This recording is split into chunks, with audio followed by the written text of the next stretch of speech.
Vous êtes actuellement à la recherche d'informations concernant l'application Notion, surtout en français. Je suis Jérémy et dans cette vidéo, nous allons commencer à construire ensemble une application GTD basique dans Notion.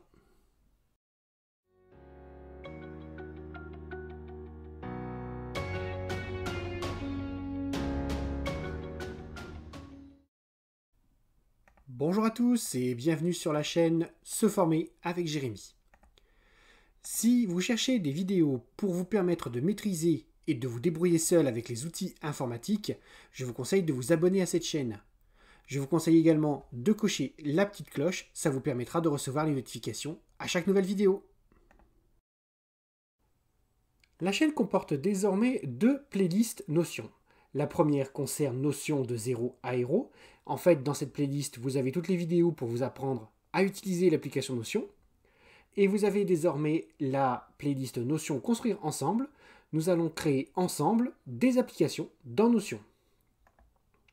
La vidéo que vous êtes en train de regarder fait partie de la liste Notion Construire ensemble. Cette playlist est disponible ici. Bien entendu, la vidéo a été découpée en chapitres. Les chapitres se situent dans la description. Si vous voulez apprendre à utiliser l'application Notion, regardez dans la description, le lien vers la playlist s'y trouve. Qu'est-ce qu'on va voir dans cette vidéo? Alors, on continue toujours sur la base d'action GTD. On a deux bases de données, la base de données action, la base de données projet. Ce qu'on va faire, nous, c'est qu'on va se concentrer sur la base projet sur laquelle on va rajouter une colonne état du projet. D'accord? C'est un mode sélectif pour nous permettre ensuite de faire les distinctions nécessaires pour écrire une page qui va être notre centre de contrôle au niveau des actions. On va avoir la liste des actions que je dois réaliser aujourd'hui, donc les listes des actes en fonction de la date du jour ou en retard qui dépendent du bureau ou de la maison, et les actions à réaliser qui n'ont pas de date d'action en fonction du contexte, donc bureau ou maison. Ensuite, on va créer aussi une autre page pilote qui va nous permettre de piloter les projets cette fois-ci. Nous allons voir ensemble les projets en cours au bureau et à la maison. Assez discuté, passons à la démonstration.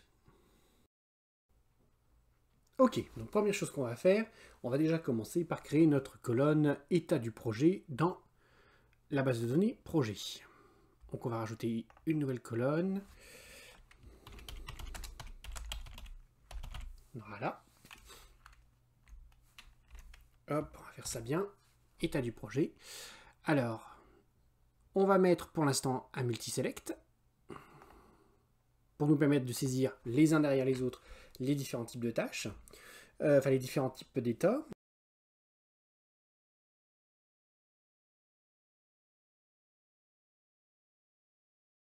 Voilà, donc je viens de créer en fait 4 états, donc en cours, suspendu, clos et un jour peut-être.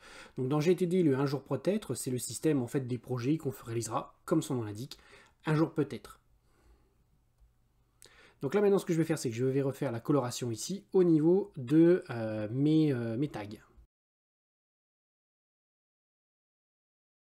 Voilà, donc là j'ai refait en fait les colorations de mes tags, donc là moi ça me convient. Ce que je vais faire maintenant, c'est que je vais supprimer sur le premier projet, d'accord? Et je vais passer en mode sélection simple, ce qui me permet maintenant en fait d'avoir un seul état qui se met sur le projet. Donc on va aussi nettoyer un petit peu la base de données, donc les deux ici, les deux champs qui se trouvent ici, je vais les supprimer. Hop. Vous voyez, j'ai sélectionné ici sur le côté, j'ai fait une sélection, ça me permet d'avoir les deux. Je fais les trois petits points et je fais détruire. Voilà, les deux lignes vides ont disparu. Donc je vais essayer là de remplir un petit peu la base de données pour qu'on ait un petit peu plus de contenu dans les prochains projets.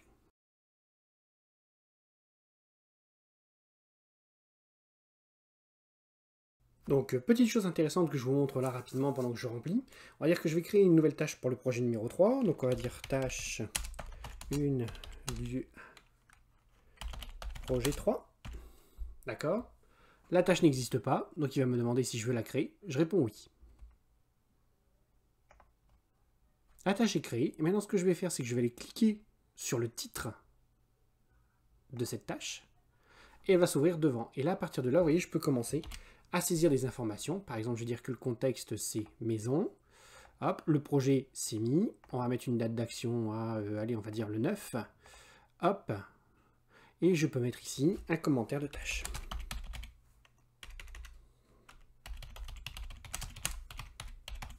Voilà, je clique derrière, sur le côté. Hop, et je suis toujours dans ma base projet. Et vous voyez que ma tâche ici a été mise à jour. C'est super intéressant. En fait, vous n'utilisez qu'une seule base de données et vous accédez aux autres bases de données qui sont liées à partir de cette base de données. Ça vous évite d'avoir à faire des allers-retours entre les différentes bases. Super intéressant.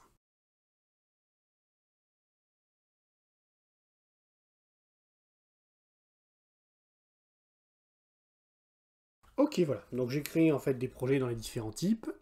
J'ai créé les différents types de tâches. Maintenant, ce qu'on va aller voir, c'est qu'on va aller se créer nos fameuses pages pour nous permettre de piloter nos bases de données. Alors, avant de faire ça, on va peut-être déjà commencer par faire un petit peu de ménage ici, hein, mettre un petit peu en forme pour qu'on puisse faire quelque chose d'un peu plus propre. Donc la base action, hop, je vais changer l'icône. Voilà, donc j'ai rajouté 2 icônes déjà sur mes bases de données. Ce que je vais faire maintenant, c'est que je vais mettre tout ça un petit peu en forme. Donc ce qu'on va faire, c'est qu'on va mettre d'un côté notre tableau de bord, hein, avec les 2 pages qu'on est censé créer. Hop. Et on va ensuite mettre eh bien, nos bases de données. Donc on va faire ça avec des titres hein, pour que ce soit un petit peu plus propre. Hop, donc là je vais le turn into heading 1. Pareil, là je vais le modifier en titre H1, le plus gros titre qui puisse exister. Hop. Et là on va mettre nos tableaux de bord. Je vais également mettre de la couleur.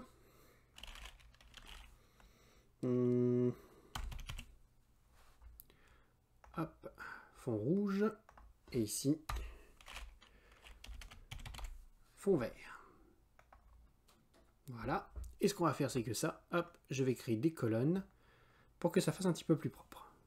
Je vais mettre les actions en dessous ici. Voilà.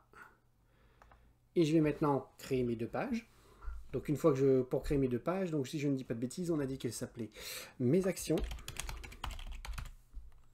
Et l'autre page s'appelle projet en cours.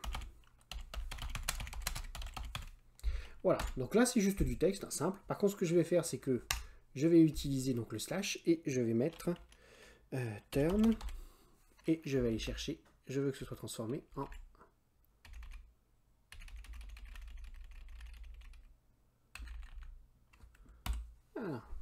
alors, on peut pas avec le raccourci là, tiens, je vais essayer comme ça pour voir un petit peu. Voilà, il est ici. Alors, on peut pas le faire avec les raccourcis, tiens donc. On va vérifier ça tout de suite. Là, le voilà, c'est parce que j'ai mal vu. Je veux le transformer en page. Pouf. Donc là, j'ai tout de suite ma page d'action qui est créée. Et là, je vais faire pareil. Turn. Oups. Turn. En page. Mes 2 pages sont créées, mes actions et projets en cours. Je vais commencer par la page mes actions. Ok, donc on va recommencer en fait un petit peu la page mes actions pour la bonne et simple raison que la vidéo a planté en plein milieu. Donc je refais une vidéo pour vous montrer ce qu'on va faire sur cette page. Donc déjà, c'est une page qui est vide. Donc on va prendre un petit wave icône. On va laisser cette icône là, c'est plutôt pas mal. Par contre la couverture, on va la changer. On va mettre quelque chose d'un peu plus joli. Ok, donc dans mes actions, qu'est-ce qu'on avait dit déjà? On avait dit qu'on mettait déjà la liste des choses que j'ai à faire aujourd'hui. Aujourd'hui. Voilà. Et ensuite, on a la zone où on va mettre donc à faire as soon as possible ASAP. Je vais mettre les majuscules. Hop, voilà. Bon, maintenant, ce qu'on va faire, c'est qu'on va transformer ça en titre. Donc, pour transformer ça en titre, on va mettre donc turn et on va prendre heading 2.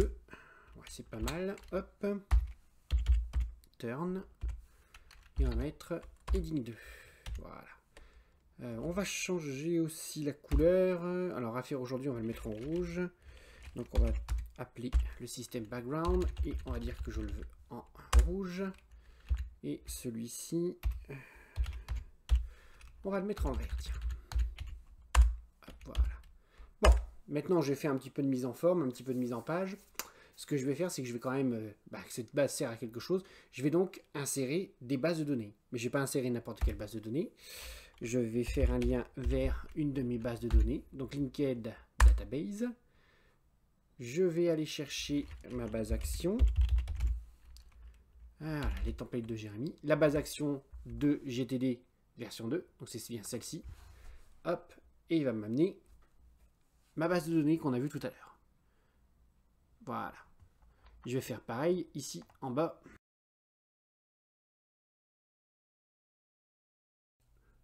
Ok, donc là maintenant qu'on a notre structure qui est prête, on a fait un petit peu de présentation. Ce qu'on va faire maintenant, c'est qu'on va mettre en place les filtres qu'on a décidé tout à l'heure dans la mise en place. Donc je rappelle, pour le à faire aujourd'hui, ce qu'on va faire, c'est qu'on va mettre en place un filtre qui va me montrer les actions que je dois réaliser aujourd'hui ou qui sont en retard pour le bureau et pour la maison. Et dans les affaires ASAP, donc as soon as possible, dès que possible, on va mettre en fait les tâches où il n'y a pas de date d'action. Alors, on y va. On va d'abord commencer par créer les filtres au niveau de la base action. Alors, ici, je vais ajouter une vue que je vais appeler aujourd'hui au bureau. Voilà, c'est au format table. Pour l'instant, elle reste en format table et je vais faire créer.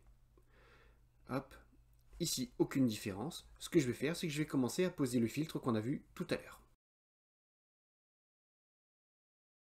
Ok, donc maintenant on va discuter un petit peu du filtre que je viens de poser.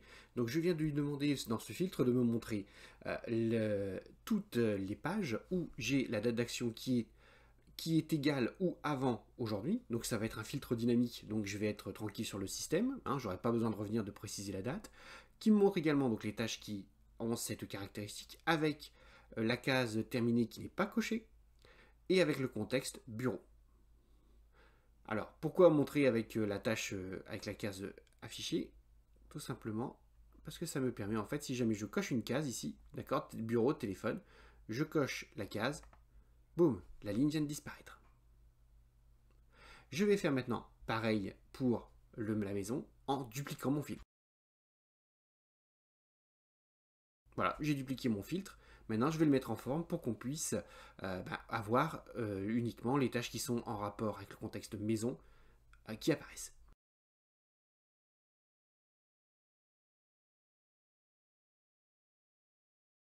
Voilà, donc la modification qui vient d'être faite, c'est tout simple. Comme j'ai dupliqué mon filtre, j'ai déjà le fait que au niveau de la date, c'est bon, c'est fait. Au niveau des valeurs qui ne sont pas terminées, c'était fait également. J'ai juste en fait modifié ici le contexte pour mettre maison. Alors, ce qu'on voit ici, vous voyez, là, effectivement, c'est propre, on peut travailler, etc. Mais il faut savoir que si vous passez sur un téléphone portable ou sur un écran plus petit, vous n'allez plus voir exactement les bonnes choses. Donc moi, ce que je vous conseille dans ce cas-là, c'est de passer plutôt à un autre type de vue, qui est la vue, en fait, hop, qui se situe ici. On va modifier la vue. Hop, on va modifier celle du bureau. Et on va passer en vue liste. Hop. Voilà, je m'en vais maintenant sur la vue bureau. Alors là, vous voyez tout de suite, c'est beaucoup plus intéressant. C'est beaucoup plus propre, il y a moins de données. Ce que je vais faire, c'est que je vais modifier ici, parce que les champs qui apparaissent ne sont pas les bons. Donc je m'en vais modifier ici, propriété, et je vais faire apparaître le champ terminé. Je vais enlever la date d'action, parce qu'elle n'est pas forcément nécessaire. Hop, le contexte, ça ne sert à rien, j'ai qu'un seul contexte, et projet, je peux le faire apparaître également. Et voilà, je me retrouve avec ça. Donc c'est quand même assez propre, et qui est la case à cocher toujours au même endroit, et j'ai bien ici les différentes tâches qui apparaissent, et quand je vais être sur mon téléphone portable, la réduction va me permettre en fait, comme je n'ai que 1, 2 et 3 cases, ça va me permettre d'avoir quelque chose de plus propre au niveau de mon portable. Je vais faire exactement maintenant la même chose pour le Today mais maison. Alors je vais accélérer un petit peu. Voilà, et là j'ai fait exactement la même chose pour les tâches qui sont à la maison. Maintenant, on va s'intéresser en fait à faire ASAP, donc à faire as soon as possible. On va mettre une nouvelle vue que je passe tout de suite.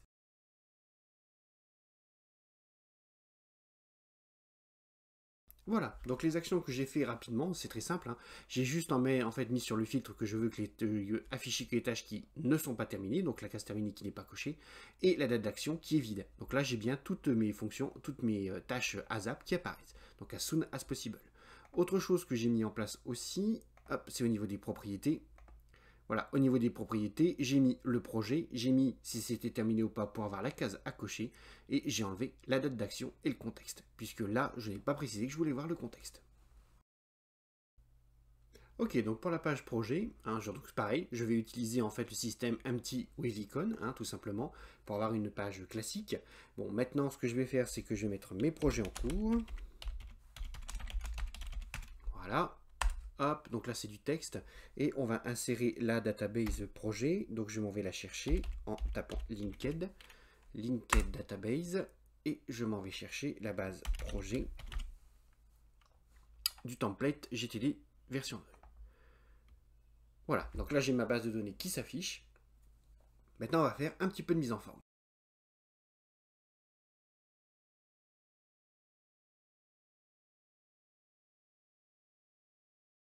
Ok, voilà, donc là on a fait un petit peu de mise en forme, j'ai rajouté une bannière qui me plaît un petit peu, l'icône qui était mise en place elle me plaisait, donc on n'y touche plus. Maintenant ce que je vais faire, c'est que je voudrais en fait qu'il me montre uniquement les projets qui sont en cours. Alors pour me montrer les projets qui sont en cours, je veux simplement voir les en cours et les suspendus. Donc je vais mettre en place une vue, et pour que ce soit un petit peu plus joli, on va mettre une vue en place, une vue au format galerie. C'est parti.